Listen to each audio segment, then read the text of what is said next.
Oi, galerinha, tudo bem com vocês? Então, hoje a gente está aqui para continuar o nosso curso e nós falaremos hoje especificamente sobre o RNA, essa molécula super interessante, e oficialmente começaremos a falar hoje então sobre os genes, aqueles carinhas tão importantes para nós todos aqui na genética.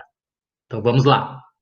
Bom, pessoal, voltando aqui para a nossa figurinha que já apareceu várias outras vezes aqui ao longo do curso, só para relembrar vocês rapidamente aqui que nós conversamos a respeito da fase G1 da intérfase, aquela fase onde o material genético está no formato de cromatina, e na última aula nós conversamos aqui sobre a fase S da intérfase, onde o material genético então continua no formato de cromatina, tá? Porém, aqui agora ele está sendo duplicado, porque a célula sabe que ela irá se dividir lá no futuro do seu ciclo. Gente, hoje nós vamos fazer uma pausa, nós não avançaremos aqui especificamente para discutir a G2 e nem a mitose, porque eu quero comentar com vocês a respeito de algo muito importante que está ocorrendo justamente aqui na G1, na S e até mesmo na G2. Para isso, a gente vai precisar falar hoje especificamente do RNA, uma outra molécula muito importante para a nossa vida, o ácido ribonucleico.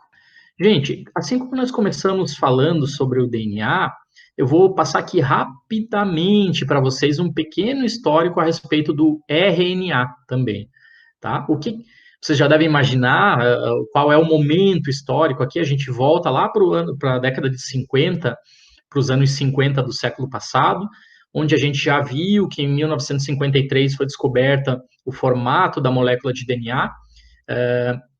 Tem outras questões importantes também na década de 50 que a gente discutiu aqui no curso, tá? Mas eu vou trazer agora vocês especificamente aqui em 1957, no final já da década de 57. Nesse momento histórico aqui, a gente já sabe que o DNA é a molécula da vida, a gente já sabe qual é o formato dele, as proteínas deixaram de ser as moléculas responsáveis pela hereditariedade, mas a gente tem aqui um problema para resolver. O DNA nas células humanas, nas nossas células, nos seres eucarióticos, o DNA está sempre, como a gente viu já, contido dentro dos núcleos. Porém, os pesquisadores percebiam que as proteínas, que são tão importantes para nos fazerem, para fazerem os processos específicos para as células nossas desempenharem aí as suas funcionalidades, essas proteínas são sempre produzidas lá no citoplasma. Então, não fechava a conta. Será que as proteínas são produzidas diretamente do DNA lá dentro do núcleo? E aí alguém traz elas de dentro do núcleo aqui para o citoplasma? Não, porque elas são produzidas aqui no citoplasma. A bioquímica já nos mostrou isso.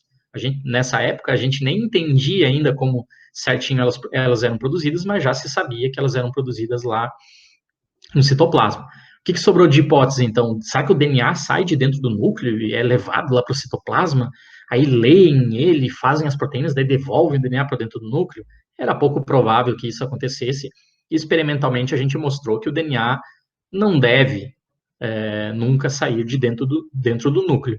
Então a gente faltava aí um meio campo, faltava um mensageiro, um cara que fizesse a conexão entre a informação de vocês importante para a vida que está expressa no DNA e as proteínas que são importantes para fazer vocês funcionarem e que são produzidas lá no citoplasma, tá?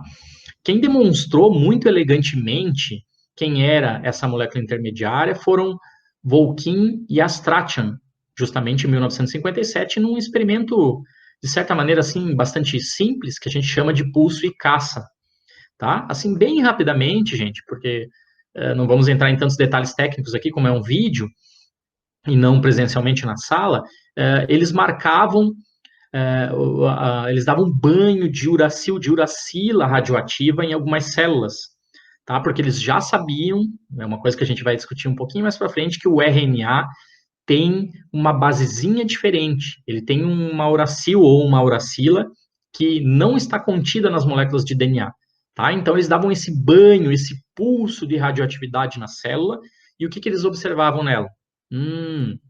Esse pulso de radioatividade, esses ribonucleotídeos, essas uracilas marcadas radioativamente, elas começam a se concentrar dentro do núcleo, algum tempo depois elas diminuem a sua concentração dentro do núcleo e aparecem mais no citoplasma, e se a gente continuasse aqui um pouquinho mais depois no tempo, eles veriam que já não existiria mais uracila radioativa dentro do núcleo e nem no citoplasma. Ou seja, com esse experimento de caça e pulso, ou pulso e caça, basicamente eles demonstraram que o RNA era essa molécula intermediária. O RNA era produzido dentro dos núcleos das células, ele saía para o citoplasma, passava alguma determinada informação essa, como a gente vai ver aqui, para fazer proteínas, e um tempo depois ele deixava de existir, tá? Ou seja, gente, aqui nós já vemos uma grande diferença do RNA em relação a esse seu primo mais famoso, o DNA. O nosso DNA é o mesmo desde que a gente nasce, ele é guardado as 7 chaves lá dentro do núcleo. Espero que vocês tenham visto e entendido bem na aula de replicação quão grande é a complicação para a célula duplicar a quantidade do nosso DNA, tá? E as consequências nefastas e terríveis para a célula que pode acontecer se na hora da replicação, da duplicação de DNA acontecer um erro no DNA. Já o RNA não, gente. Ele é produzido, como nós veremos, sob demanda. Ele traz uma informação do núcleo, ele leva a informação para o citoplasma e ele já deixa de existir algum tempo depois. Então vamos falar um pouquinho sobre esse carinha super interessante, o RNA. Tá? Gente, para facilitar, eu sei que né, a gente teve apenas aí uns poucos encontros para discutir um pouquinho sobre o DNA e teremos 1 ou 2 encontros aqui para discutir um pouquinho sobre o RNA nessa disciplina. Então, eu gosto de rememorar o que vocês já viram e fazer ali a relação com o que vocês estão vendo de novo agora, para facilitar justamente o aprendizado. Tá? Então, aqui, quando eu estou falando de propriedades do RNA, eu vou fazer algo comparativo em relação ao DNA. Gente, então o RNA, primeiro, ele é unifilamentar, ele é uma única cadeia de ribonucleotídeos.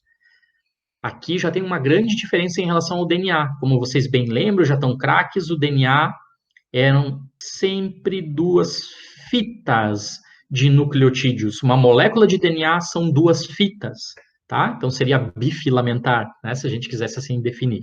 O RNA não, ele é sempre unifilamentar. Ah, professor, mas eu estou vendo um bonequinho aqui, ó, parece ali dupla fita. Gente, esse bonequinho é uma representação de uma molécula de RNA. A gente pode seguir ele aqui desde a posição 5', ó, seguindo ele, até o outro lado, lá na posição 3', ou seja, ele é uma única fita. Ele está formando esse, parece um bonequinho mesmo, uma cabecinha aqui, 2 bracinhos, 2 pezinhos. Essa estrutura secundária está sendo formada. Por quê? Porque os RNAs são muito flexíveis.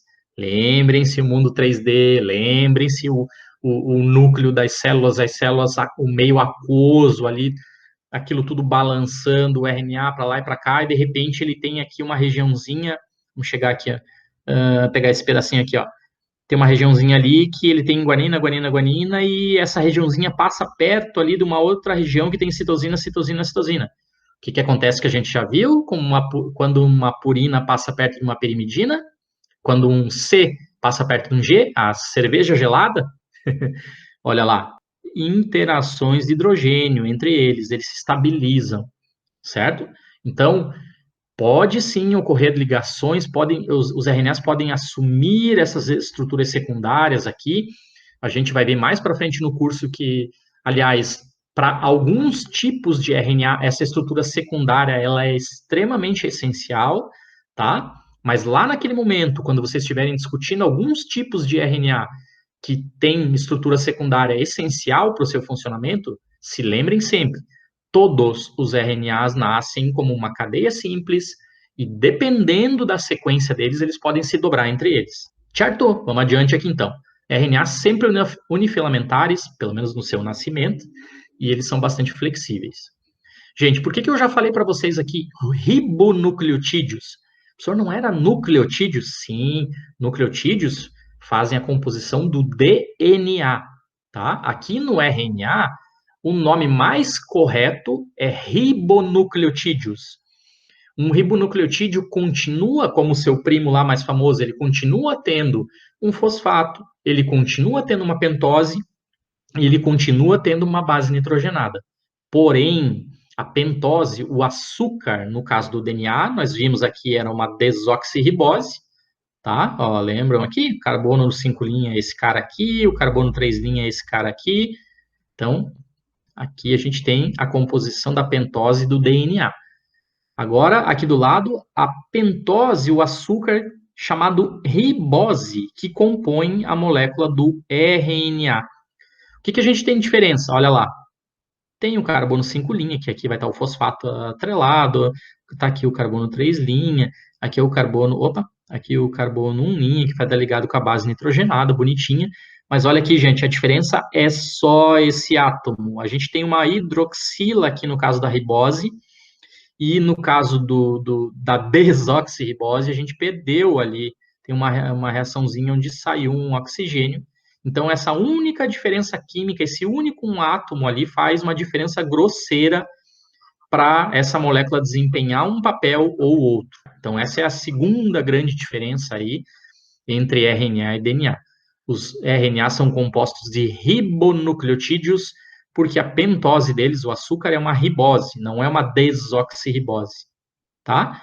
Ah, professor, mas eu vi aqui a Scientific American, eu li aqui na Mundo Estranho, que eles falam aqui que o SARS-CoV-2 tem 29 mil nucleotídeos. Gente, é um errinho até meio grave, tá? O certo seria falar ribonucleotídeos, porque o material genético do SARS-CoV-2, do vírus que causa o coronavírus, é um material genético de RNA, tá? Ele tem esse carinha aqui e não esse aqui. Mas, né, vocês relevem aí um pouquinho essas coisas, realmente a diferença entre ribonucleotídeo e nucleotídeo, às vezes as pessoas assumem algumas licenças poéticas para facilitar a compreensão da massa. Vamos lá para a terceira questão. Está aqui a uracila que eu já mencionei ali no experimento de pulso e caça anteriormente falado no slide de 1957, que demonstrou para a gente que o RNA era a molécula intermediária. Então, ali, por que eles trabalharam com uracil ou uracila radioativa? Porque, gente, essa base nitrogenada, ela é um componente exclusivo das moléculas de RNA. Lembram lá? Água tônica, DNA. Opa, faltou aqui um pedacinho. Cerveja gelada, DNA. No RNA, gente, nós não teremos a timina. Sempre que existir um pareamento específico numa grande molécula de RNA, o pareamento específico será feito entre adenina e uracila. Lembram a aula de replicação? Quando a gente falou lá que para duplicar o DNA tem que construir um primerzinho, tem que construir um iniciador. Quem fazia isso era uma enzima chamada DNA primase. O que a primase fazia? Ela colocava um trechinho de RNA lá no nosso DNA. Esse trechinho de RNA, sempre que existia ali no DNA, vamos colocar aqui uma moléculazinha de DNA, ficar mais fácil. Ó. No DNA aqui está cheio de adeninas, certo? Aí a primase chegou ali para fazer um primerzinho, para fazer um iniciador. Como que vai ser o iniciador dela? Vai ser cheio de uracilas. Então essa é a grande terceira diferença aqui entre RNA e DNA. Falta uma bolinha, vou fazer o risquinho aqui do outro lado. Certo? No caso do RNA, nós sempre teremos adenina, uracila, citosina e guanina. A uracila aqui, coitada, ficou parecendo um V ali, a vuracila. Vamos lá, gente. Talvez essas três questões acima, essas três diferenças, três propriedades sejam bastante comuns para vocês. Aqui está uma quarta que já é quase uma introdução para quem for seguir estudando genética ou biologia molecular. A quarta diz respeito à propriedade dos RNAs de trabalharem como ribozimas. Ou seja, alguns RNAs, gente, está aqui o nosso bonequinho de novo, aquele bonequinho grandão ali da esquerda do slide, lá em cima, ó, tá ele aqui. Ele é um RNA que ele não tem função na síntese proteica, pelo menos não diretamente, tá? Ele nem sai do núcleo. Ele é produzido e a vida dele é lá dentro do núcleo, editando outros RNAs. Tá ele aqui, parece, né, como se ele estivesse ali soldando aqui, ó. tem um amarelinho ali, ele está grudando um RNAzinho no outro, ou desgrudando um do outro, enfim. Tá? Existem RNAs, gente, que eles catalisam reações, por isso que a gente chama eles de ribozimas. Então, não são só proteínas que são catalisadoras de reações, alguns RNAs também têm esse papel. Gente, a gente pode adicionar aqui uma quinta diferente propriedade em relação ao DNA, que eu já falei no slide anterior para vocês. O DNA está sempre dentro do núcleo das células. O RNA é produzido nos eucariotos, em nós, a gente vai ver isso, ele é produzido lá dentro do núcleo e ele sai para o citoplasma, tá? Uma sexta diferença, se vocês quiserem, o DNA é, entre aspas, eterno, ele sempre está lá. Cada vez que uma célula vai se dividir, ela duplica o seu DNA antes para não ficar nada para trás, para ela não esquecer informação. O RNA é produzido sob demanda, vai para o citoplasma, passa a sua informação e deixa de existir. Ou ele é produzido sob demanda, faz seu trabalho aqui dentro do núcleo, como esse carinha está fazendo, e já deixa de existir também daqui a pouco. Aí, quando precisar de outro, é produzido outro de novo. Se vocês quiserem continuar aí adicionando diferenças entre DNA e RNA, vamos lá. RNAs, gente, nós veremos aqui, as cadeias são de apenas milhares de ribonucleotídeos. A gente vai ver aí, vocês vão falar isso mais com a Ilíada, de RNAs de 100 mil nucleotídeos, ou ribonucleotídeos, só eu aqui caindo na complicação. 100 mil ribonucleotídeos, são RNAs enormes. Nós temos moléculas no genoma humano de RNAs que são mais de 200 milhões de pares de bases. Tá? Então, ó, moléculas de DNA em torno de milhões de pares de bases, ou milhões de nucleotídeos. O RNA, apenas milhares. Tá? A gente tem aí uma grandeza muito diferente de tamanho. Por quê? Por que será? Vocês já devem imaginar, os mais espertinhos aí estão se ligando nessa história. Gente, porque o DNA contém toda a informação para produzir diferentes RNAs, tá? Vou voltar nesse ponto um pouquinho mais para frente, porque isso vai dar origem a um dos nossos objetivos hoje, que é discutir o que são genes. Mas antes vamos olhar aqui um pouquinho a estrutura do RNA, né? Falei para vocês que ia ser comparativo aí com o DNA, então quando eu mostrei o DNA para vocês pela primeira vez, eu trouxe uma figurinha desse jeito aqui, uma figurinha meio achatada, assim, 2D, para a gente olhar um pouquinho dentro da molécula. Vejam, agora no RNA é muito simples, não tem o que vocês se confundirem. Ó, vamos pegar aqui, ó, um ribonucleotídeo da ponta 3' da cadeia. Esse ribonucleotídeo é chamado de guanina, porque ele tem uma base nitrogenada guanina, ele tem aqui uma pentose e ribose, e ele tem um fosfato. Qual é o nome dessa ligação aqui que esse ribonucleotídeo está fazendo com o seu irmãozinho aqui de cima, com a uracila? Qual é mesmo? Isso, fosfodiéster.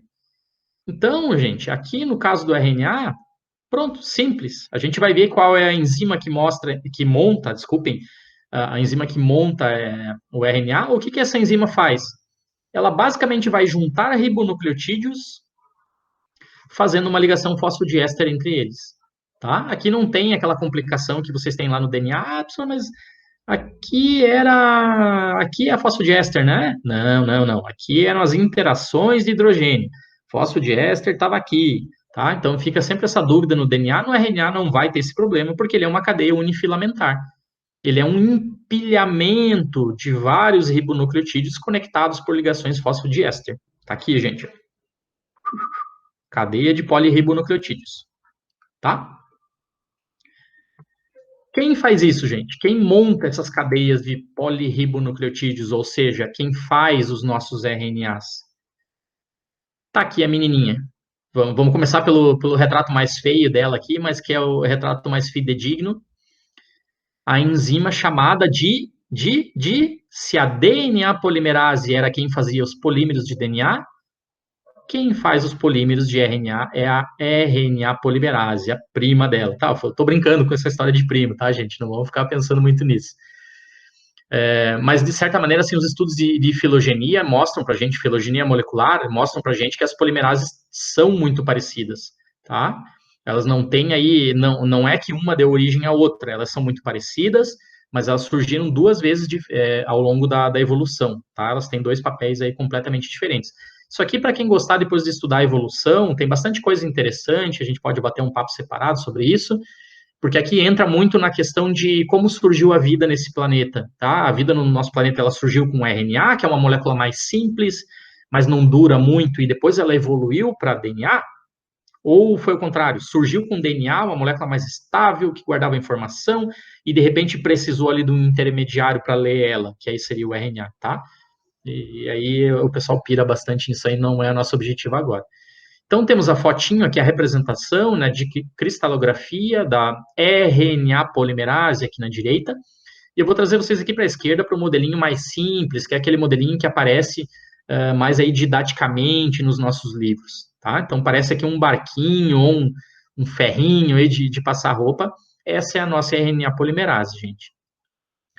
Coisas importantes sobre a RNA polimerase. Bom, primeiro e mais importante de todas, a RNA polimerase é uma enzima que catalisa a reação para fazer a molécula de RNA. Ou seja, ela pega os trifosfatos de ribonucleosídeos, ou os ribonucleosídeos trifosfatados, que a gente tem lá dentro dos nossos núcleos, e ela lê uma informação que está contida na molécula de DNA, tá? Que a flechinha está ali representando que ela está passeando nesse sentido na molécula de DNA. Ela está lendo essa informação que está contida ali no DNA e ela junta os ribonucleotídeos para produzir um RNA que não é produzido aleatoriamente, gente. Essa que é a chave do segredo da vida, basicamente. A RNA polimerase, ela lê o DNA e ela produz um RNA que é a imagem e semelhança da molécula de DNA que ela leu, tá? O que eu estou querendo dizer com isso, gente? Se ela leu aqui, ó, pequenininho assim, é bem difícil, mas vocês vão imaginar aqui e vão me ajudar. Conseguimos. Adenina, adenina, adenina, adenina. Era isso que estava escrito aqui nesse trecho dessa fita de DNA. Obviamente, não precisarei nem fazer, vocês são muito espertos, mas no outro lado lá da molécula de DNA, se a gente tinha adenina de um lado, a gente tinha timina do outro, tá? A RNA polimerase está lendo essas adeninas aqui, ou seja, ela está produzindo uma grande molécula de várias uracilas. Se começar uma região aqui, gente, de muita citosina, depois ela vai ler. Opa, na verdade, desculpem, aqui ela já leu, ela está indo para o outro lado. Se começar aqui uma região de muitas citosinas aqui para frente, ela vai botar guanina ali no RNA que está nascendo. Lembrando não, porque é a primeira vez que eu vou falar isso, o transcrito de RNA, o carinha que está sendo sintetizado, assim como qualquer molécula de DNA, todas as moléculas de RNA nascem sempre do sentido 5' para o 3', tá? Então, aqui o primeiro ribonucleotídeo tá com a porção 5' dele aqui para baixo, no caso. Então, aqui, vamos imaginar que esse cabinho aqui seja o fosfato lá do primeiro ribonucleotídeo. E aqui estão os que estão sendo inseridos agora. Então, ó, a polimerase está indo nesse sentido aqui, passeando sobre a molécula de DNA de uma maneira muito veloz. Ela está absorvendo aqui, como se fosse um barquinho, está entrando pela proa, pela frente aqui do barquinho, os ribonucleotídeos, eles caem para dentro dela, e ela encaixa aqui, fazendo ligações fosfodiéster entre eles, e eles se estabilizam, enquanto dentro aqui da RNA polimerase, eles se estabilizam com a molécula de DNA, tá? Acontece ali umas ligações, umas interações entre pontos umas interações de hidrogênio ali entre eles, e a parte final, aqui a parte da popa, aqui a parte traseira da RNA polimerase, que está ali cuspindo a molécula de RNA que já nasceu, aqui esse RNA fica sozinho, ele não faz ligação com ninguém nesse momento, quando ele é pequenininho assim, tá? A gente vai ver o que acontece depois quando ele crescer, quando ele ficar grandão aqui para trás, você já deve imaginar o que pode ocorrer. Isso é super importante. Então, recapitulando bem brevemente, RNA polimerase, a enzima que faz aí os polímeros, que monta as moléculas de RNA, lendo a informação que está lá guardadinha, bonita, dentro da molécula de DNA de vocês. Gente, olha que linda essa foto aqui embaixo, uma foto aí de microscopia eletrônica. Eu vou tentar aqui passar em cima dessa linha do meio. Vocês estão vendo vários pontinhos nessa linha do meio? Estou tentando passar em cima deles ali, com o vermelhinho. Gente, cada pontinho desse aqui, o que que é? Dá um tempinho para vocês pensarem. Vou continuar aqui, ó. O que que é essa parte que eu estou passando agora em cima? E agora começou os pontinhos de novo. E agora terminou os pontinhos. Gente, ó, vou começar aqui pela direita. Cada pontinho desse, cada bolinha dessa ali é um nucleossomo. O intervalo entre um nucleossomo e outro ali é DNA. Pois, de repente, tirei um print aqui, dei um zoom bem grandão, assim, para vocês tentarem observar bem. Ó, aqui tem um nucleossomo, aqui tem outro nucleossomo, ali tem outro, ali tem outro, e o DNAzinho ali no meio.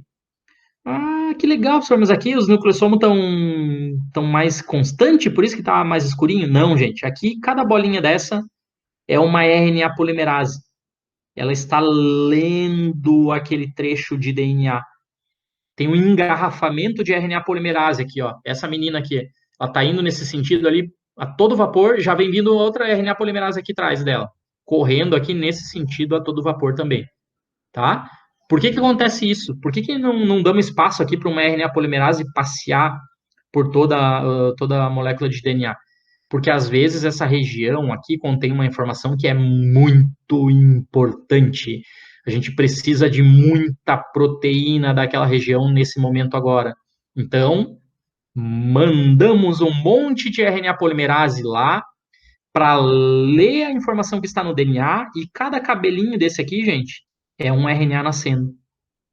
A cabecinha aqui, ó, o pontinho preto, é o ribonucleotídeo da posição 5' do RNA. Ele está ali trifosfatado, por isso que ele aparece como um pontinho mais preto.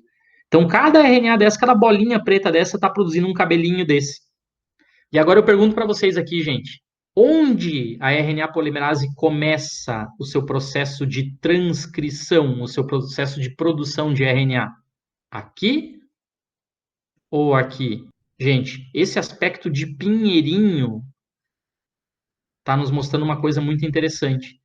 As RNA polimerases chegam aqui, tá ali uma chegando agora, essa bolinha que eu acabei de deixar passar vermelho ali em cima dela, deixar ela bem vermelhona. Acabou de chegar uma RNA polimerase e ela vai correr nesse sentido para lá. Então, ó, aqui tem uma que já andou muito, já correu todo esse trecho, ela já está aqui. Olha o RNA dela que grandão aqui, que enorme. Lá no final da molécula, o RNA está maior ainda. Aqui no começo, ó, os RNAs estão pequenininhos, porque ela leu pouco DNA, então ela fez pouco RNA. Do outro lado aqui, gente, mesma coisa. Aqui é o start, aqui é o início, ó, tem mais RNAs polimerases chegando ali, elas começam a correr aqui, vai aumentando o RNAzinho dela, ó, vai aumentando. Quando ela está lá no final, ela já leu todo esse trecho de DNA, ela já fez um RNA bem grandão, tá? O RNA está até se dobrando já sobre ele, aqui está uma bagunça toda. Ah, mas e a pergunta inicial? O que que era aqui no meio? Gente, esse é um trecho de DNA que tem uma informação que não é lida. Essa informação aqui não é lida pelas RNAs polimerases. E, professor, mas tem trecho de DNA, então, que não serve para fazer proteína? Tem uma informação ali que nunca é lida por nenhuma RNA polimerase, ou seja, nunca sai um RNA dali? Exatamente. Tá? No máximo, as boas estimativas dizem que 3% do nosso DNA é lido para fazer RNAs, é transcrito em RNAs. Os outros 97% do nosso DNA fazem outras coisas. A gente verá isso no futuro. Para adiantar um pouquinho, são regiões de DNA repetitivos, são intervalos entre genes, são centrômeros, são telômeros, são outras coisas no genoma. Só, por favor, não saiam daqui dizendo que 97% do DNA é lixo, o trash DNA, como falavam na minha época. Isso não existe, gente. Se eu retirar esses pedaços do DNA aqui que não são lidos, se eu quebrar isso aqui, vai dar problema para a célula. Ou seja, ele é extremamente necessário. todo o nosso DNA é extremamente necessário. A gente sabe isso hoje. A gente só não entende completamente as regiões que não são transcritas, tá? Tem muita coisa que ainda a gente não entende. Vamos pegar um exemplo aqui do nosso amiguinho aqui, o zebrafish, de novo. Lembram? Já falei para vocês, é um peixinho muito pequenininho, de alguns poucos centímetros, que é muito utilizado na genética, na embriologia. O zebrafish, gente, assim como nós, assim como a espécie humana, ele já tem o genoma completo. A gente pode entrar no smartphone, no computador de vocês em casa, entrar lá no PubMed, na seção de genoma, e ver lá as 50 moléculas de DNA do zebrafish, para saber qual é a sequência de bases que ele tem, como espécie, tá? Gente, tá aqui. Eu fiz um print aí do cromossomo número 1, da molécula de DNA número 1, para vocês. O professor fez um print total? Não, só de um pedacinho aqui, gente, ó. Essa é a primeira basezinha, por isso está chamado ali número 1. Ó, citosina, adenina é a número 2, adenina é a número 3, uma guanina é a número 61, adenina, eu quero a 1741, é uma timina, olha só, timina, 1921.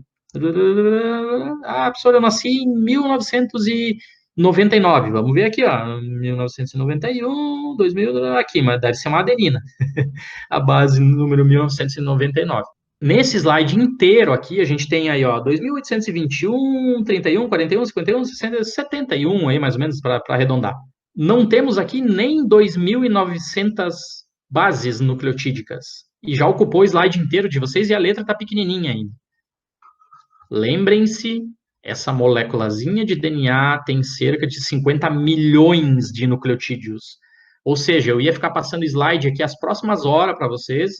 A gente ia ficar uma semana aqui passando slide, só passando slide cheio de letrinha assim, para a gente ler toda a informação que está contida na molécula de DNA número 1 do zebrafish, tá? E aí a pergunta para vocês é, toda a região do DNA é transcrita? Professor, acabou de falar que não, que 97% do DNA não é transcrito. Opa, sensacional, já impregnei uma coisa na cabeça de vocês. Só quero chamar a atenção de uma coisinha. O 97 ali diz respeito muito à espécie humana, nem todas as espécies são assim. A segunda grande pergunta, dentro dessa informaçãozinha aqui nós temos um gene, o gene TH2. O gene TH2 diz respeito a uma sequência de DNA que está aqui no meio dessa bagunça, dessas letrinhas todas, que dá origem a uma proteína chamada tirosina hidroxilase. Tá? Vocês, quem for estudar depois em neurociências, mesmo na farmacologia, vocês vão ver bastante essa enzima tirosina hidroxilase. Ela é muito importante aí na síntese de alguns neurotransmissores. Vamos lá, a serotonina, por exemplo. Ou seja, ela é uma enzima fundamental para nós e ela é fundamental para o peixe zebrafish também, para ele conseguir raciocinar, escapar dos seus predadores, mesmo se alimentar, se locomover corretamente, ela é bastante necessária.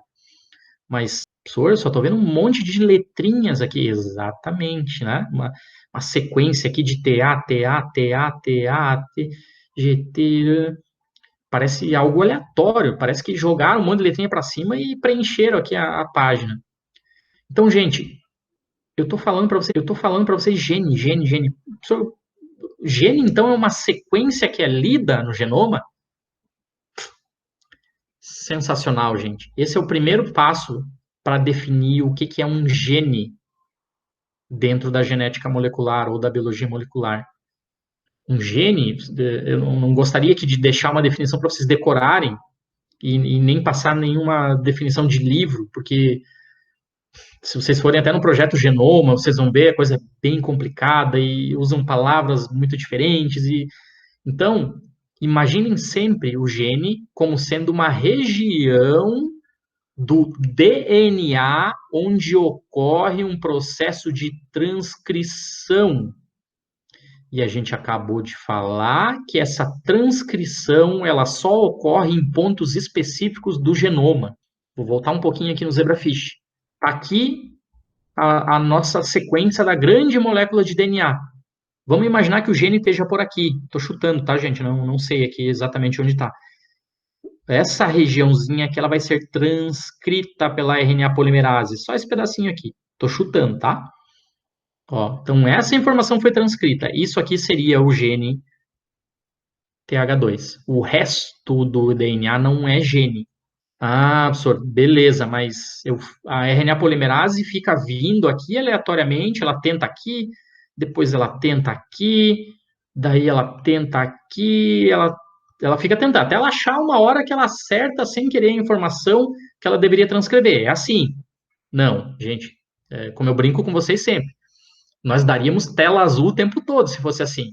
Tá? Eu estou precisando transcrever um gene. E aí a minha RNA polimerase fica lá e toim, faz um RNA errado. Ah, não era aqui, vou tentar outra região. Toim, faz outra RNA errado. Não ia dar certo. Então tem que ter uma maneira de a gente ajudar a RNA polimerase a fazer a transcrição nos trechos específicos do genoma. Tá? A gente vai ver como isso ocorre. Para a biologia molecular ou para a genética molecular, o DNA contém a informação, a partir do DNA tem um processo de transcrição, onde a gente gera, então, um RNA, e do RNA a gente tem um processo de tradução, que aí se produzem as proteínas. Então, o dogma é, DNA faz RNA, RNA leva a informação para fazer proteína. O gene seria, então, uma sequência que está aqui no DNA, que justamente sofre esse processo de transcrição para a produção do RNA. Ah, beleza, professor, já entendi, já falou várias vezes, mas eu tô com dúvida, queria me lembrar lá, o professor falou que a RNA polimerase não pode ficar aleatoriamente no DNA, porque nós temos muito DNA, seria um gasto energético muito grande e nós daríamos tela azul. Como é que a RNA polimerase sabe o que é um gene? Se na verdade um gene é só uma sequência de DNA como outra qualquer. Aqui está o pulo do gato. Alguns de vocês talvez tenham visto um desenhozinho como esse aqui, lá no segundo grau. O professor fazia assim, um palitinho é um cromossomo, tá? Uma sequência de DNA, uma molécula de DNA, e ele fazia aqui, tem um gene aqui, tem um gene aqui, então nesse gene o cara é um azão, nesse outro aqui ele é um azinho. O que era isso aqui, gente? Dava a impressão pra gente que a molécula de DNA tinha ali uma casinha, tinha uma caixinha, tinha umas proteínas ali, daí isso delimitava o que era o gene. Não, não tem nada disso. Ó, voltemos aqui de novo no zebrafish. O gene está aqui no meio, tá? Ele é só uma sequência de DNA como outra qualquer. Não tem uma bandeira dizendo, ei, aqui, eu sou o gene, tá? Não, não tem nada disso. É só é uma sequência especial, gente. E essa sequência especial a gente chama de promotor. Um promotor gênico, e aqui tem debate. O promotor é essencial para a RNA polimerase reconhecer a região do DNA que vai ser transcrita. Então, o promotor faz parte do gene. Tem gente que diz que não, tem gente que diz que sim. Vou deixar vocês fora desse debate, deixem eles se matarem com isso. Tá? Vamos entender o que é um promotor. Promotor é uma sequência especial que indica o ponto de início da transcrição. Tá? Ou seja, lá numa longa molécula de DNA, o promotor é uma sequência, como se fosse um password ali no DNAzinho de vocês. Opa, aqui tem um password. A RNA polimerase chega ali para fazer o início da transcrição dela, tá? Para produzir o RNAzinho. Isso que é um promotor.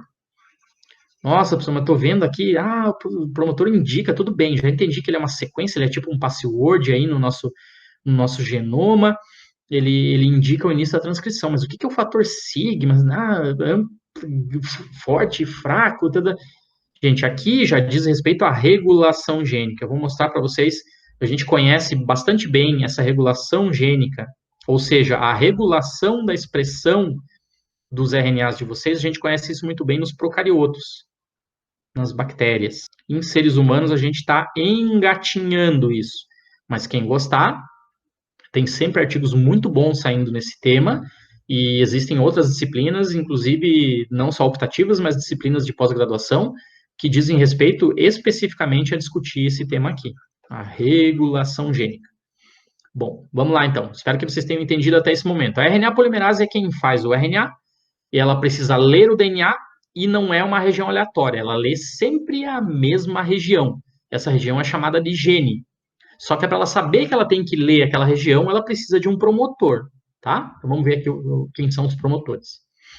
Os mais comuns e mais conhecidos até hoje, então, ressaltando aqui a gente, ó, Escherichia coli, bactériazinha, tá? Procariotos. Esse aqui é o promotor mais comum, o passwordzinho aí, entre aspas, mais comum que a gente tem no mundo lá da Escherichia coli. é um T seguido de um outro T, seguido de um G, A, C, A, intervalo aí de 15 a 19 nucleotídeos, tanto faz a informação que está aqui, não tem problema algum, pode ser 15 adenina, pode ser adenina, timina, timina, timina, pode ser 15 citosina, não tem problema, não faz problema algum a informação que está contida aqui. Depois dessa região, tem que necessariamente ter um T, um A, um T, um A, um A, um T. Espaço aqui de 10 bases, pode ser qualquer base. Vamos colocar aqui 1, 2, 3, 4, 5, 6, 7, 8, não vai caber mais. 3, 6, 7, 8, 9, 10. 10 citosinas couberam. E aqui nós temos o ponto zero. A partir daqui, lá para a direita, é o que vai ser transcrito. É o RNA que vai nascer. Tá, professor, peraí. Então, o RNA nasce da base zero, lá para o mundo positivo, mais 1, mais 2, mais 3, e aqui o menos 1, menos 2, menos 3, menos 10, menos 11, menos 12, menos 13, menos 14, menos 15, menos 35, menos 36. O que é isso aqui, professor? Então, isso justamente, gente, é o promotor, é a sequência promotora que vocês precisam ter no genoma, tá? Isso nunca vai virar RNA. Essa sequência promotora, ela serve única e exclusivamente para posicionar a RNA polimerase. Então, lembrando aqui, ó, do 0 aqui até o 10, tem uma sequência aqui que tanto faz. Depois, lá do menos 10, menos 11, menos 12, menos 13, menos 14, menos 15, precisa necessariamente ter essa ordem aqui, T, A, T, A, espaçado ali de 15 a 19 ribonucleotídeos, A, C, A, G, T, T, é isso aqui. Ah, professor, mas eu quero trocar aqui. Não, eu vou sofrer uma mutação de propósito aqui, vou tirar a guanina. Tá, quem você quer colocar no lugar? Ah, eu gosto muito, muito da citosina. Beleza, vamos adicionar ali uma citosina no lugar. Sabe o que vai acontecer se você fizer isso? Provavelmente a RNA polimerase nunca mais reconhecerá essa região, e, ou seja, o RNA nunca mais será produzido. E a proteína nunca mais será produzida. Estão entendendo, começando a entender a importância de uma mutação aqui no DNA? Pois é, isso causa, como vocês sabem, vários problemas genéticos na gente e pode até ser catastrófico para a célula. Nossa, professor, mas alterar só uma basezinha? É, só uma já dá problema. Se vocês quiserem brincar aqui e alterar duas, três, aí provavelmente mesmo a gente silenciou, aquilo deixou de ser um promotor e se não é mais um promotor, aquele gene, entre aspas, está apagado. Nunca mais vai sair um RNA dali. Gente, por que tem esse espaço no meio? Por um motivo muito simples. Em procariotos, nas bactériazinhas, todo o processo de produção de qualquer RNA da bactériazinha, ele é somente feito por uma RNA polimerase, aquela bonita que a gente já viu aqui, parece o barquinho, né, o chapeuzinho de mago, o ferrinho de passar roupa, e o seu parceiro fiel, o seu escudeiro fiel aqui, o fator sigma. Para que serve o fator sigma? Gente, ele serve basicamente para posicionar as RNAs polimerases corretamente no DNA. O fator sigma é um carinha que ele tem aqui uma complementariedade de base nas perninhas dele em relação a uma sequência de DNA. Estão vendo que ele parece um Czinho aqui, um donuts cortado pelo meio? Ó, vamos pegar aqui a perninha esquerda dele aqui. Opa, e a perninha direita, tá? Perninha esquerda, região menos 35. Perninha direita, região menos 10. Vou voltar aqui agora para vocês. Ó, perninha esquerda dele tá aqui. Perninha direita dele tá aqui. Aqui é o meio ali do donuts, do Czinho virado. Então, ali no meio, como ele é um Czinho, como ele é assim, ele não faz pareamento aqui nessa região central. Não importa a sequência dele. Tá? Ele se gruda especificamente. A perninha esquerda dele, ele tem uma região de antítese, uma região complementar. Aqui, ó, lá na perninha esquerda ele tem A, C, C, T, G, T, tá? Por isso que ele gruda aqui. E a outra perninha dele tem a região complementar aqui em relação à região TATA, a região TATA. Tá? Então, o fator sigma ali, ó, ele gruda, ele faz ligação com a RNA polimerase, Muitos livros vão falar que holoenzima RNA polimerase, é um nome chique só para dizer que o fator sigma está junto com a RNA polimerase. Quando ele deu a mãozinha ali para a RNA polimerase, ele grudou nela, ele, como ele tem polaridade pela RNA polimerase e lá pela regiãozinha do DNA, pela região promotora do DNA, então ele gruda no DNA e traz a RNA polimerase junto. Estão entendendo? Ó, sequência de DNA normalzinha, bonitinha. Ali tem um promotor, TA, TA, TA, AC, o meio aqui que não importa. Olha o fator sigma ali, ó. Ele grudou, as duas perninhas dele grudou nas regiões complementares e ele trouxe a RNA polimerase, ele trouxe ela ali para grudar no RNA. No caso das bactérias, passamos aqui sem querer. No caso das bactérias, que é isso que a gente está vendo aqui agora, nos procariotos, a RNA polimerase tem uma missão bastante facilitada. Por quê? A gente já comentou isso nas aulas anteriores. Os procariotos, as bactérias, eles não têm o RNA enrolado em cromatina. A molécula de... desculpem, o DNA enrolado em cromatina. A molécula de DNA dos procariotos é uma molécula menor, mais simplesinha, circular, tá? Então, o fator sigma trouxe aqui a RNA polimerase, colocou ela ali num sítio do DNA, ela automaticamente, esse é o passo número 2, ela automaticamente já abre ali a dupla fita de DNA, ou seja, ela tem uma atividade aqui parecida com a helicase, tá? Ela separa a molécula de DNA e ela é meio temperamental, ela já quer começar a correr aqui e sintetizar RNA. Deixa eu ir, fator sigma. E o fator sigma ali fica, calma, calma, fica segurando ela ali. Ó, já tá a RNA polimerase aqui correndo, sintetizando ali, fazendo um pedacinho de RNA. Fator sigma, calma, calma, calma, calma, tentando segurar ela ainda, ó, tá meio nela, já perdeu uma perna ali do DNA. Gente, nós não entendemos completamente por que esse passo aqui ocorre.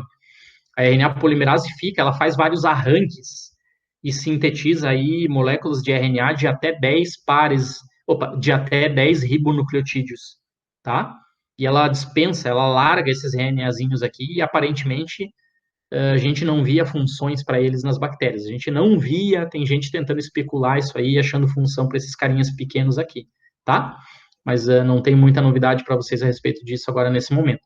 Até o passo número 4 aqui, quando a RNA polimerase ela faz um trecho, ela lê mais do que 10 pares de bases, então ela faz um RNA que é maior do que 10 ribonucleotídeos.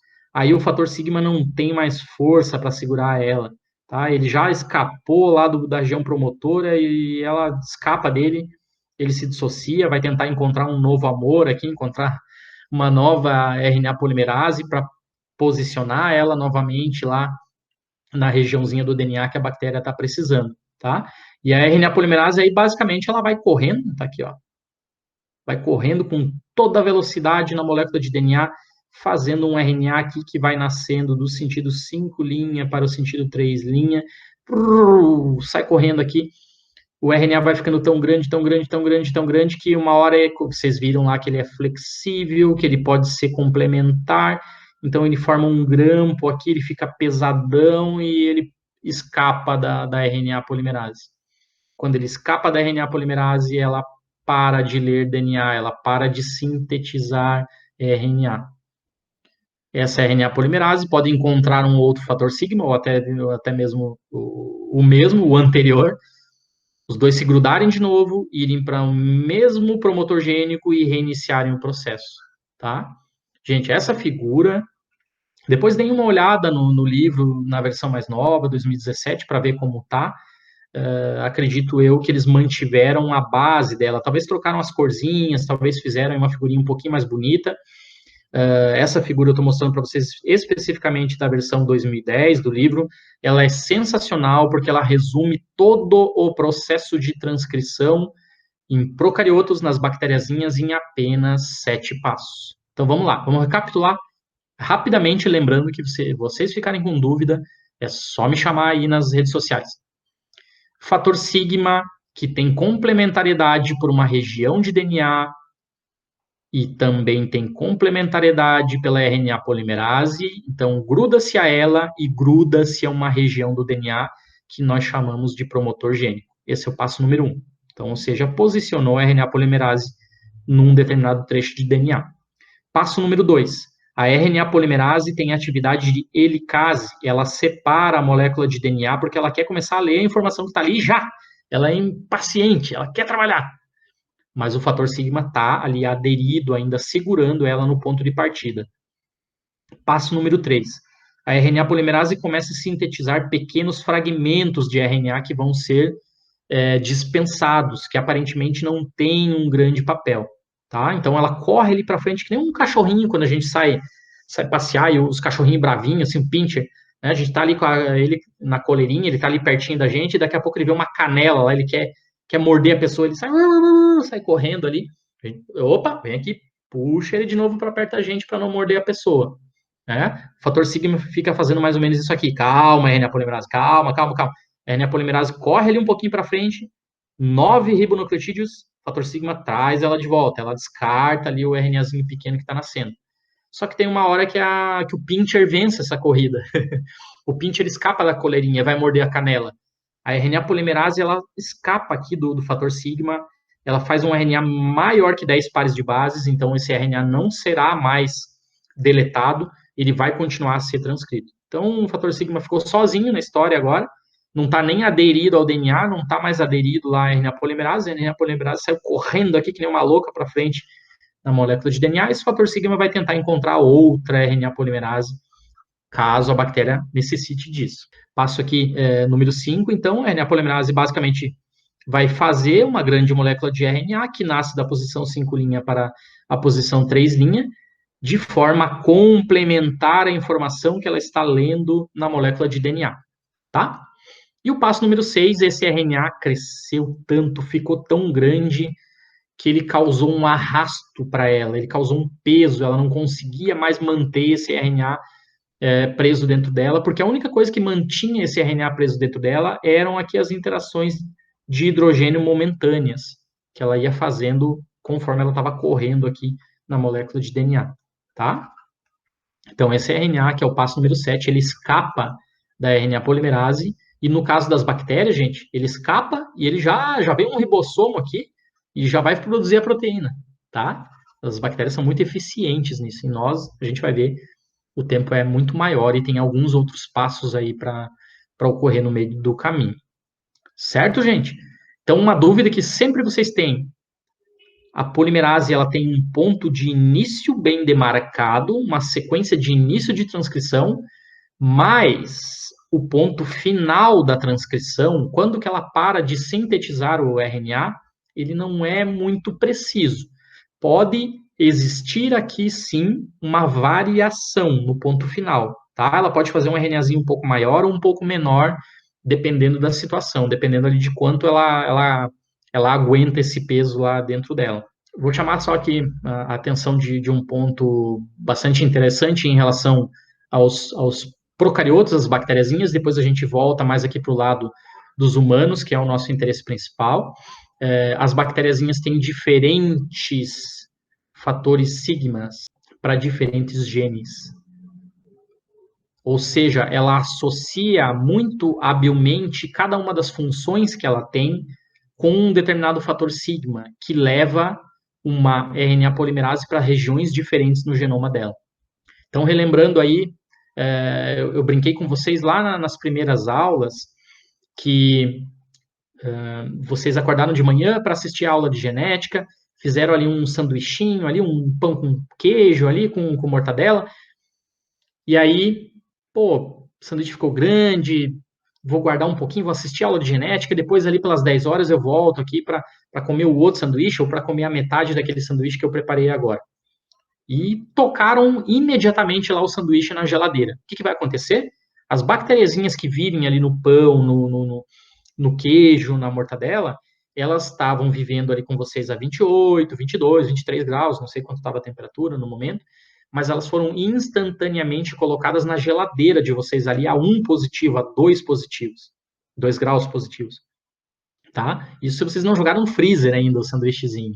Gente, então as bactérias sofreram um choque térmico absurdo. E bactéria não tem pelo, não tem roupa, não tem uma camada epitelial para defender ela. Então ela precisa sintetizar muito rapidamente, em questão de minutos, proteínas anticongelantes, para ela continuar viva.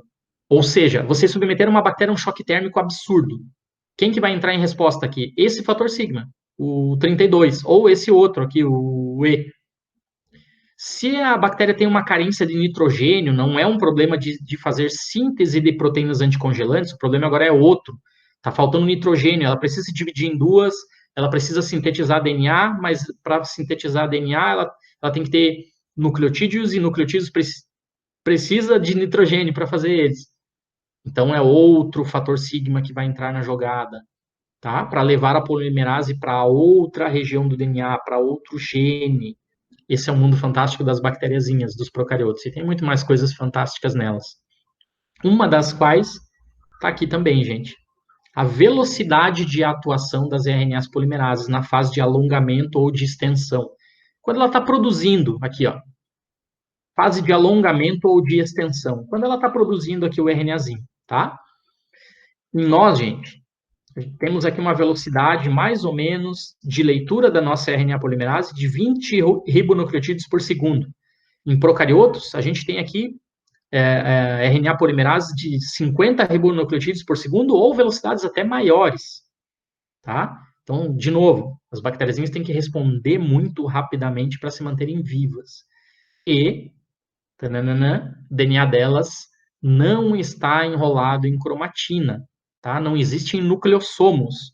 Então, as RNAs polimerases das bactériazinhas encontram um caminho mais livre para elas atuarem no DNA. Por isso elas são mais rápidas. Também por isso elas são mais rápidas. Eu vou fazer questão também de mostrar de novo aqui de uma maneira bem grandona para vocês o término da síntese de um RNA, porque o pessoal, isso é muito comum, talvez não a dúvida não surja agora, nesse momento, quando vocês estão vendo o RNA, mas quando vocês verem a proteína e depois precisam responder isso numa prova, ou enfim, precisam isso para a vida profissional de vocês, e aí sempre fica, mas era a proteína ou era o RNA? Um tinha sequência definida, o outro não tinha, tá? Então, por isso eu faço questão de voltar, voltar e não avançar, voltar aqui, gente, no término, na etapa final, na liberação aqui da moléculazinha de RNA, tá? Lembrem-se, eu comentei com vocês aqui, a única coisa que mantinha esse RNA aderido na RNA polimerase eram essas interações de hidrogênio que o RNA que está nascendo faz ali com a molécula de DNA. Essas interações que seguram todo esse peso aqui que está para trás, tá? Ou seja, tem uma hora que esse peso aqui para trás vai vencer, porque o RNA vai ficar muito grande, porque ele faz grampos aqui, esses grampos começam a bater, criar arrasto aqui na molécula de DNA. Então, gente, vocês já devem imaginar, RNA muito pesado, vamos agora dar o zoomzão aqui grande, ó. RNA muito pesado, formando grampos, e uma sequência muito grande de adeninas lá dentro da RNA polimerase, tá? Na molécula de DNA, eu tenho muitas adeninas, a RNA polimerase está passando ali para uma região de muitas adeninas, então ela vai fazer um RNA com muitas uracilas, eu vou ter aqui só 2 interações de hidrogênio entre cada uma delas, e agora eu tenho aqui uma haste aqui pesadona, um RNA pesadão para trás, ou seja, ele vai vencer. Ele vai arrebentar essas ligações aqui e ele vai sair fora. Ele vai escapar, tá? Da RNA polimerase. Então, para quem for no livro do Lewin, onde está isso bem mais detalhadinho, assim, mais explicado, já adiantando que eu não vou cobrar essas questões de vocês, tá? Mas eu sei que tem gente que fica com vergonha de perguntar, ou não tem muito tempo, está estudando alguma outra matéria, então prefere ler lá com tranquilidade. No livro do Lewin, aqui que está na bibliografia de vocês, tem bem explicadinho essa questão, tá? Essas figurinhas são dele, certo? Então ele está mostrando aqui a RNA polimerase como essa vermelhinha aqui, ó, e agora ela chegou aqui numa região que está ali em verdinho, que é uma região de muitas adeninas, então vai formar aqui A com U dentro dela, que são forças fracas, o RNA está grandão e ele já tem um grampo aqui, então ele vai escapar da RNA polimerase. Situação humana. Tananana, bem mais complexo, gente. Tá? Tudo que a gente sabe, basicamente, em seres humanos, vem aqui das informações in vitro, ou seja, informações em laboratório, gente. pode ser que não corresponda completamente à realidade, tá? Um pouco vai corresponder, com certeza, mas completamente, talvez não. Quais são as dificuldades? Primeiro, o nosso DNA está enrolado no formato de cromatina. Segundo, o nosso DNA está dentro do núcleo. Terceiro, nós temos muito DNA. O que a gente sabe, com certeza? Que no nosso DNAzinho nós temos uma região chamada de Tata Box. Quem é o Tata Box? Tá aqui, gente. Figurinha do Tata Box. Ó, DNAzinho aqui, bonitinho. Tadadã. Tem uma região aqui, ó. G-A-A-A-A-T-A-T. Tata, de T-A-T-A repetitivo. Certo? Esse aqui é o password mais comum das células humanas. Esse é o promotor gênico mais comum das células humanas. Só uma regiãozinha ali, tá? As bactérias eram duas, como a gente acabou de ver. Então tá aqui, ó. O palitinho representa a molécula de DNA, o verdinho ali representa essa regiãozinha aqui, o Tata Box.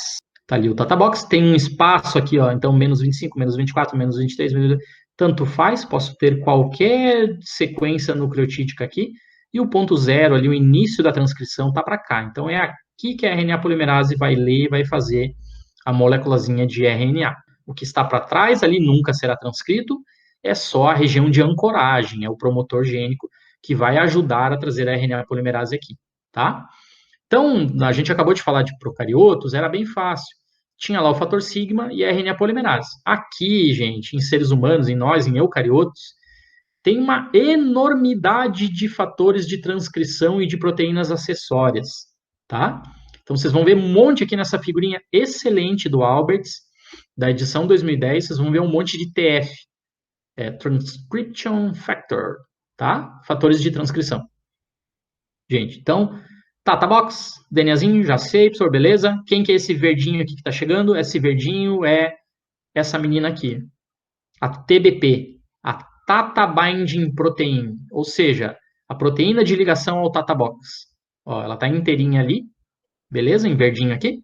E ela já está associada a um TF2D, a um fator de transcrição.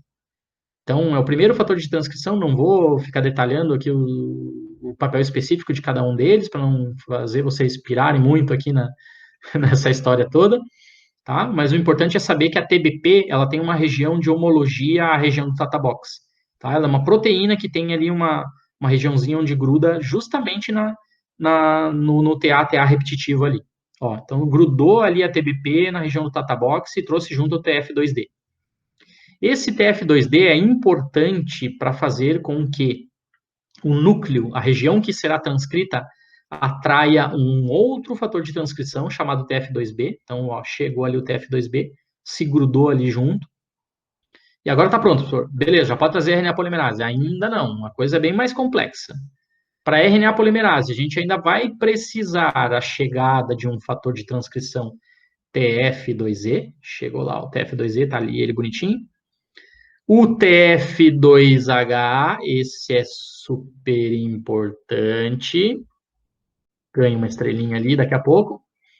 Chegou o TF2H, tá aqui ele, ó, conectado ali. Agora sim, eu posso trazer a RNA polimerase, que em nós, seres humanos, tem uma cauda CTD.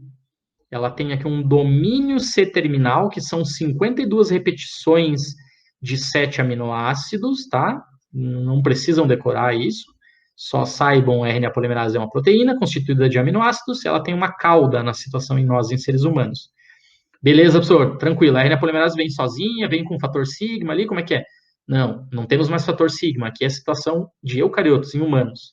Então, a RNA polimerase precisa de um pilotinho, de um fator de transcrição chamado 2F, que é quem dirige ela para encontrar todos os outros fatores de transcrição que estavam ali. E ó, ainda estão omitidos vários aqui. Ó. O livro tá sendo gentil com vocês, tem mais um monte aqui. Ah, maravilha, professor. Agora tá beleza, né? Quase. Gente, o fator de transcrição 2H, ele que tem a atividade de helicase, é ele que separa aqui a molécula de DNA para a polimerase poder transcrever os nossos RNAs. Além disso, gente, a RNA polimerase não tem aqui energia suficiente para fazer esse processo. Ela precisa receber fosfatos, ela precisa ser fosforilada na sua cauda. Quem faz isso? TF2H de novo, velho de guerra. Tá? Então, o TF2H é muito importante. Depois de montado todo esse complexo, o TF2H fosforila a cauda da RNA polimerase, abre a regiãozinha de DNA e ele ainda faz com que a RNA polimerase seja liberada aqui dos fatores gerais de transcrição e possa desempenhar o papel dela produzindo RNA. Ficou complexo, gente? Eu sei que é complexo. Vamos voltar aqui e fazer um resumo da ópera toda aqui, novamente, nessa figurinha excelente do Albers. Então, nas regiões do nosso DNA, nós temos alguns password, nós temos algumas sequências que são chamadas de Tata Box. Quais são essas sequências? GAATAT. Nós temos ali um intervalo de 20 e poucos pares de bases ali que não significam nada. E esse aqui significa o ponto zero a partir do qual a RNA polimerase produzirá os nossos RNAs. Então, o primeiro carinha a chegar é a proteína TBP, para sinalizar, junto com o seu fator de transcrição, para sinalizar, ei, é aqui, nessa região do genoma, temos que trazer uma RNA polimerase. Ela precisa produzir um RNA aqui nesse momento. Depois tem a chegada do TF2B, depois tem a chegada do TF2E, depois chegando aqui o TF2H, que é super importante, tá ele ali, ó, junto com todos os outros amigão, e a RNA polimerase aqui vem desfilando, então, com a sua linda cauda CTD, que está sem energia, o pilotinho ali dela, o TF2F, que dirige ela aqui para encontrar o ponto certo, estacionar ela certinho aqui no porta-aviões, ali na região toda que vai ser transcrita. Aí, depois que está tudo montado, esse complexo de iniciação de transcrição, o TF2H, então, toma a frente aqui da bagaça toda, ele fosforila, ele dá energia para a RNA polimerase, ele abre o DNAzinho aqui para ela ler e ele tira ela, ele liberta ela aqui de todos os fatores de transcrição, tá? O TF2H que faz tudo isso. Prontinho. Agora a RNA polimerase só precisa, como a sua prima lá, ó, tá a flechinha aqui, ó, tá ruinzinha a cor. Como a sua prima bacteriana, a RNA polimerase agora só precisa correr pelo DNA, produzindo um RNA que vai nascer dos 5 linhas, 3 linhas, uma hora ele vai crescer, vai ficar grande, vai escapar dentro dela. Blá, blá. Situação, gente, em vivo, ou seja, que está ocorrendo em vocês agora, conforme vocês escutam e veem essa informação desse slide. É ainda mais complexa, não está completamente elucidada. Seres humanos já estão querendo editar genoma, cortar essa informação aqui com CRISPR, mas eles nem entendem completamente como isso ocorre dentro de nós agora. Ou seja, estamos queimando alguns passos na terapia genética. Porque, por exemplo, olha o nosso Tata Box aqui, olha o TF2H aqui bonitão, olha a RNA polimerase com a sua cauda CTD, olha o TF2H ali.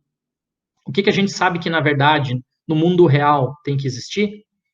Enzimas que modificam as histonas, que vão na frente da RNA polimerase. Complexo de remodelação de cromatina, complexo mesmo, porque é complexo e porque tem várias enzimas que participam dele, tá? Então tem muito mais coisa, gente. Mediadores. A gente está vendo hoje que o genoma, a molécula de DNA, ó, tá aqui o Tata, ele é o promotor gênico único da espécie humana. Não é bem único, não. Vamos seguir mais lá para frente nesse DNA. Aqui o espacinho em branco é porque é muito DNA, eles não quiseram, tá? Então, muito DNA lá na mesma molécula. Tem outra região lá que é muito importante, que pode ser considerado também um promotor. Essa região recebe a ligação, a conexão de proteínas específicas que se conectam com mediadores, que falam com os fatores de transcrição, ou seja, regiões aqui de centenas ou de milhares pares de bases upstream, para cima da molécula, importam para fazer a transcrição lá de uma outra região lá para baixo, downstream. Vejam como é complexo. E vejam aqui um porquê da resposta de que apenas 3% do nosso DNA vira RNA. O resto, gente, é isso aqui, ó. É Tatabox, é promotor, é outra região lá que é um sítio de ligação para proteína ativadora, que se não existir isso aqui, nunca vai conectar um mediador, nunca vai liberar, então, a RNA polimerase para ler essa região aqui. Então, a coisa é bem mais complexa, tá? O princípio evolutivo nos diz, nós não estamos levando um monte de DNA dentro do nosso núcleo à toa. Ele é super importante, todo ele. Só que essas regiões aqui do DNA que não são genes, a gente não compreende ainda muito bem. Professor, preciso saber tudo sobre o processo de transcrição em seres humanos, se nem os seres humanos sabem direito ainda. Gente, tenham na cabeça essa figurinha aqui, ó. Tenham essa figurinha na cabeça, os 7 passinhos, como é feito em procariotos.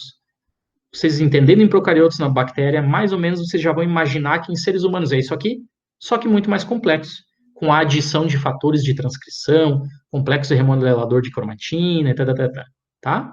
Então ninguém, não se preocupem, não vou cobrar de vocês a situação humana que é super complexa, não vou ficar perguntando qual é o papel do TF2H na prova, não farei isso, tá?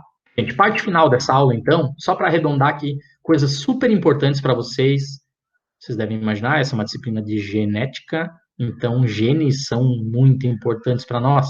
Agora, vocês já sabem, eu não vou dar de novo a definição, mas olhando essa figurinha aqui, vocês já sabem o que significa um gene.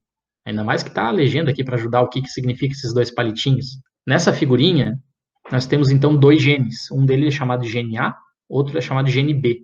Tá? Poderia ser aqui o gene TH2, que a gente falou lá do zebrafish anteriormente, poderia ser aqui o gene saúde boa, acabei de inventar um gene, tá? O nome que vocês quiserem. A e B é só para facilitar a compreensão, tá? Gente, então um gene, é uma região do DNA, que sobe o processo de transcrição. Beleza, eu já entendi. Então, quer dizer, uma RNA polimerase chega aqui, ela lê essa informação, termina aqui, porque o RNA ficou pesado, escapou de dentro dela. Oh, legal. Então, esse é um RNA que foi feito por uma RNA polimerase. Aqui é um outro RNA que é igual a ele, que foi feito por outra RNA polimerase. Aqui é igual a ele, que foi feito por outra. Ah, que legal, entendi tudo, professor. Beleza. Professor, mas estou vendo uma coisa aqui diferente. O gene A tem 5 RNAs que foram feitos dele nesse momento, e o gene B tem só um RNA. Por quê, professor? Gente, porque a necessidade dessa célula era exatamente isso, nesse momento aqui. Quando a gente tirou essa foto, a necessidade dessa célula era essa proteína aqui. Ó, 3, 5, tem um monte de proteína que foi feita a partir do gene A. Já a proteína que foi feita a partir do gene B, uma só, deu conta do processo. Isso não significa, vamos pensar aqui que isso, se esse exemplo aqui do gene A e do gene B fosse o DNAzinho de vocês que está lá no fígado, tá? Então aqui, ó, tá fazendo um monte de CIP e não está fazendo um monte de canal neuronal, porque não precisa, não é a necessidade da CIP, das células do fígado. A necessidade das células do fígado é fazer um monte de CIP para participar no metabolismo de vocês. Agora vamos imaginar que esse DNA, que é exatamente o mesmo que está lá no fígado, esse DNA agora ele está no neurônio de vocês. Então, a CIP agora é essa situação aqui. Não precisa fazer CIP, o neurônio, tá? Não precisa metabolizar, ele não está no fígado. Ele tem um DNA para fazer, mas ele não vai utilizar aquilo ali. Já o neurônio precisa fazer as proteínas de canais neuronais, aos rodos, aos montes, ou a tirosina hidroxilase, como a gente falou agora há pouco ali do zebrafish. Então, beleza, professor, já entendi que nós temos o mesmo DNA em todas as células, mas cada uma delas precisa fazer RNAs diferentes para fazer proteínas diferentes. Isso, sensacional. Guardem essa informação. Sei que vocês vão apertar ali o botão de voltar 15 segundos agora para ver de novo e guardar essa informação. Façam isso, tá? É exatamente o que eu acabei de falar. Segundo ponto interessante. Se eu pensar sempre na célula do fígado, se eu olhar ela, vamos chamar agora de tempo zero. Foi quando eu tirei essa foto aqui. No tempo zero, a célula do fígado estava precisando de muita proteína A e pouca proteína B. O que pode acontecer se eu olhar essa mesma célula no tempo 24 horas depois? Pode acontecer, gente, uma mudança. Pode ser que não precise mais da proteína A, está fazendo só uma A ali agora, e precise de um monte de B. Ou seja, gente, essa regulação gênica é que vai decidir quais proteínas a célula de vocês está precisando, consequentemente, quais são as regiões do DNA da célula de vocês que devem ser acessadas naquele momento.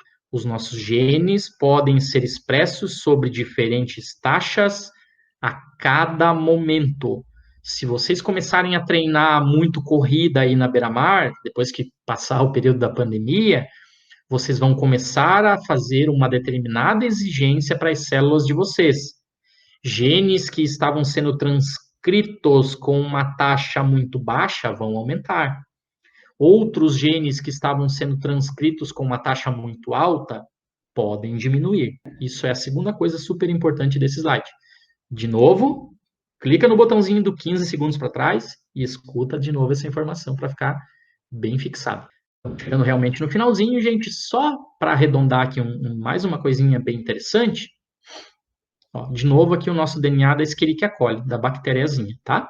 Dupla fita de DNA, bonitinha. Vocês estão vendo aqui gene A, gene B. Nossa, professor, agora tem um monte de genes. Sim, 7 genes aqui representados. Vocês estão vendo que a flechinha do gene A está para a esquerda, a flechinha do gene B está para a direita, do C para a direita, do D para a esquerda, o E para a esquerda.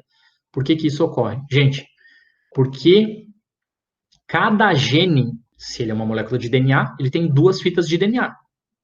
Mas ele vai ser lido apenas uma única vez, em um único sentido. O gene A RNA polimerase lê essa fita de DNA. Tá. Essa fita de DNA aqui. Ela não lê a de baixo. A de baixo é só um backup. No gene B, a RNA polimerase lê só essa fita aqui. É a outra fita que ela lê. Gente, por quê? Como é que ela sabe qual fita ela deve ler? O que ela precisa para ser posicionada ali naquela molécula de DNA? Promotores. Se eu tenho um promotor, vamos pegar aqui o gene B. Se o promotor está aqui, na outra fita de DNA eu tenho um antipromotor. Ele não é um promotor, ele é exatamente o contrário. A polimerase nunca vai se ligar ali. O fator sigma nunca vai achar ele ali. Já lá no genezinho A, o promotor está na fita de cima. Então a fita de baixo é que tem um antipromotor. O fator sigma nunca vai achar a fita de baixo. Então, em cada gene, isso em bactérias, em nós, na situação humana, apenas uma única fita de DNA é lida. Gente, se eu tenho uma fita de DNA no sentido 5' para o 3', e eu dou essa sequência aqui para vocês, CATTGTT, e eu falo, essa sequência, essa fita de DNA não é a molde para fazer o RNA, mas eu quero a sequência do RNA que foi transcrito. Ah, professor, complicou. Como que eu vou resolver isso? Não vou ficar congelado aqui. Vou deixar vocês pausarem para tentar resolver. Pensem um pouquinho a respeito disso. Para quem já continuou, para quem já pensou, gente, eu estou dizendo para vocês que o DNA é sempre dupla fita. Eu estou dando uma sequência para vocês. E eu estou dizendo que ela não é a molde, ou seja, ela não é a lida pela RNA polimerase. O que primeiro eu tenho que fazer aqui? Achar a sequência da fita molde, da fita que será lida, tá? Eu dei para vocês aqui a sequência da fita não molde do gene B, a fita que não será lida porque ela não tem um promotor, e vocês têm que achar, então, o primeiro passo é achar a sequência da outra fita, da molde. Então, se a não molde vamos fazer a molde aqui em cima. G, T, T, A, C, C, A. Prontinho. Essa aqui, gente, é a molde. É a que será lida pela RNA polimerase para fazer o RNA. Ah, pessoal, então beleza. Essa é a resposta, né? Não. O que eu pedi para vocês? O RNA transcrito. Eu quero a sequência do RNA transcrito. Vocês acabaram de fazer aqui, descobrir a sequência do DNA molde. Então falta o último passo. Pausem aqui. Resolveram? Tá aqui um videozinho para vocês assistirem, depois eu coloco ali nos comentários nos comentários não, desculpem, na descrição do vídeo ali do YouTube, para facilitar vocês. Vocês vão ver aqui, basicamente, uma molécula de DNA na situação humana, vocês vão ver a montagem do complexo de iniciação de transcrição, vocês vão ver a RNA polimerase sendo trazida ali para o complexo de iniciação de transcrição, vocês vão ver o mediador e a proteína ativadora dando um clique para liberar ali a RNA polimerase, e basicamente ela vai sair correndo aqui numa velocidade de 20 ribonucleotídeos por segundo, sintetizando um RNA em amarelinho aqui, vai crescendo, crescendo, crescendo, vai dobrando sobre ele, vai formando grampos, até uma hora que ele vai escapar da RNA polimerase e vai parar aqui a síntese. Então é isso, gente. Espero que vocês tenham compreendido o nosso processo de produção dos RNAs e tenham entendido muito bem o que são genes e qual a sua grande importância para o funcionamento das nossas células. Beleza, gente? Um grande abraço para vocês todos e até o próximo vídeo.